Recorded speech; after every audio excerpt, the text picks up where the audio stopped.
A friend of mine needed help doing some Windows event log analysis. So I created a tool called Evtx map that will take RDP connections from remote sources and pull out statistics for each host involved. Let's check it out.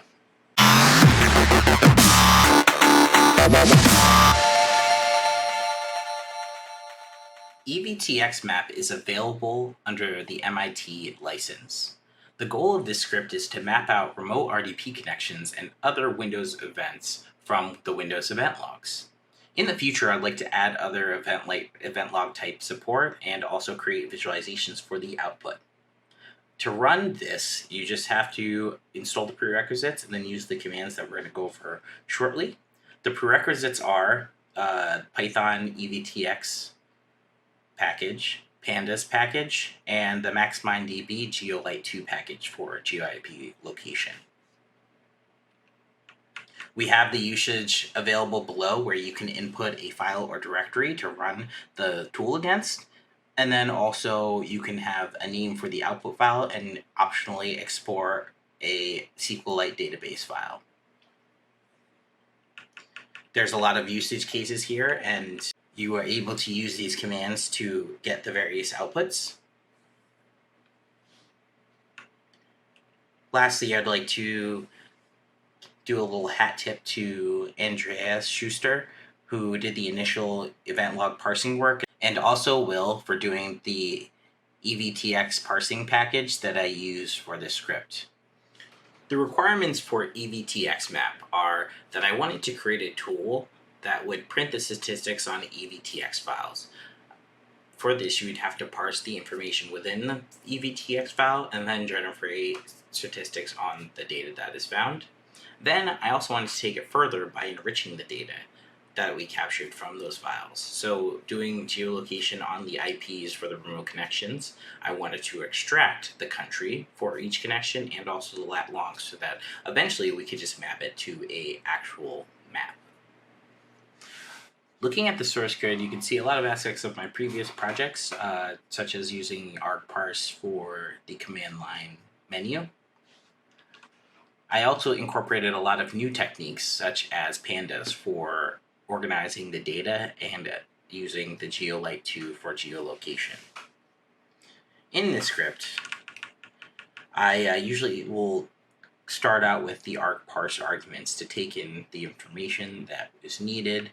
Then I'll go and pull out the files to process, going through the process of using Python Evtx to actually do the bulk of the workload of pulling out the information from these, then leveraging GeoLite2 to get the additional enrichment data.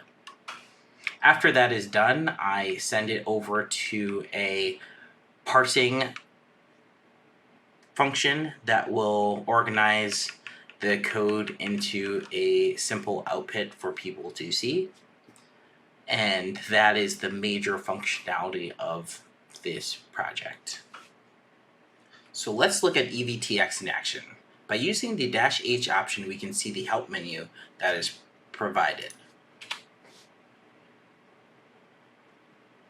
As you can see, the different options such as the help, the verbose mode, the output file, and export options are available in the help menu. Now, if we give Evtx map the simplest options, so just an input file, we can see a lot of the functionality that's available to us. So this is a simple Evtx file that I created just for this demonstration. Basically what I did was I built a system in Azure and then did some remote desktop connections from various locations. So we'll see those connections and be able to show how my tool maps that information. Here's the output that you get from running this tool. As you can see, there's 5 RDP connections in total against one host, which was the Azure host. And the remote connections are from 3 different locations: the US, Israel, and Latvia. In this tool, you can offer multiple Evtx files, so this is why I have the host-specific results here, where you can see each of the connections and the data behind it, as well as the lat-long coordinates. This information will be great for mapping or adding to a certain report to give you an idea of where these connections were to and by whom, because we also pulled a user SID. Doing the same thing with verbose mode on will give you more information around the mechanics of the script. So let's go and run that, and you can see that prior to it running, you can find the logging and general debugging information for this script here. So that would be the best option for troubleshooting if you were to see problems in the future. Lastly, you can create output for this. So we're going to do the -O option to get an output file, and -E option to create a SQLite database, both of which will be put in the current directory. So running this file again, we will have all of the data in here, and then we can also look at the output here. So, and see that there is the output there, and